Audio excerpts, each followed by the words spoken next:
आम आदमी पक्षाला मोठा धक्का बसलेला आहे। जंगपुरा मतदारसंघामध्ये मनीष सिसोदिया यांचा दारुण पराभव झालाय। मनीष सिसोदिया यांचा पराभव झालाय। आम आदमी पक्षासाठी मोठा धक्का। जंगपुरा मतदारसंघामधून ते लढत होते, मात्र त्यांचा पराभव झालेला आहे अशी सध्याच्या क्षणाची अपडेट हाती येते।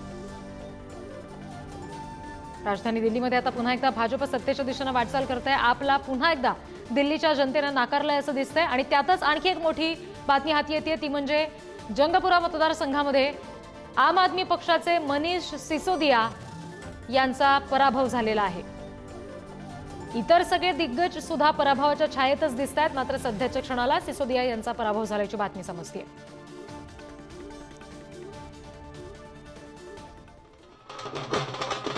आणि ही दृश्य आपण बघतोय महाराष्ट्रामध्ये, पुण्यात ही सध्या जल्लोष केले जात आहेत भाजपच्या कार्यकर्त्यांकडून, त्याची दृश्य आहेत। दिल्लीमध्ये भाजपची जी मोठ्या विजयाच्या दिशेने सत्ता स्थापनेच्या दिशेने वाटचाल सुरू आहे, त्याचाच हा जल्लोष पुण्यात सुद्धा भाजप कार्यकर्ते करतात।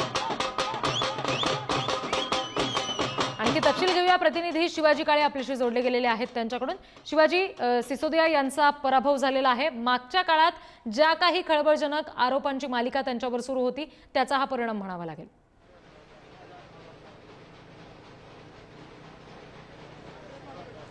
पडपजगंजमधून ते 2020च्या निवडणुकीमध्ये निवडून आले होते।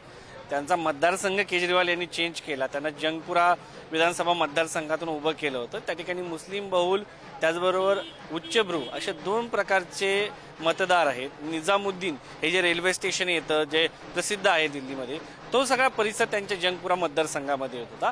तर त्या ठिकाणी ते पराभूत झाले। एकंदरीत ते पराभूत पडपजगंजमधून होणार त्याची जाणीव त्यांना झाली होती आणि पडपजगंजमधून म्हणून त्यांनी मतदारसंघ बदलला आणि मतदारसंघ बदलल्यानंतर ते जंगपुरा विधानसभा मतदारसंघातून उभे राहिले। मात्र जंगपुरामध्ये देखील त्यांचा पराभव झालेला आहे। तर याचं कारणच ते आहे की आपण म्हणत असतो की बोए बोल बबुल के तो पेड़ आम कहाँ से पाओगे।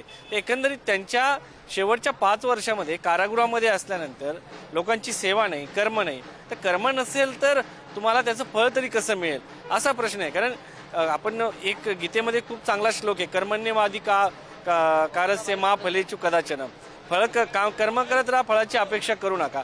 मात्र कर्म जे आहेत नसतीलच तर फळाची अपेक्षा कशी होईल। आणि निवडणूक म्हणजे यशाला शिवाजी, तुम्हाला थोडंसं थांबवते, सध्या ज्येष्ठ समाजसेवक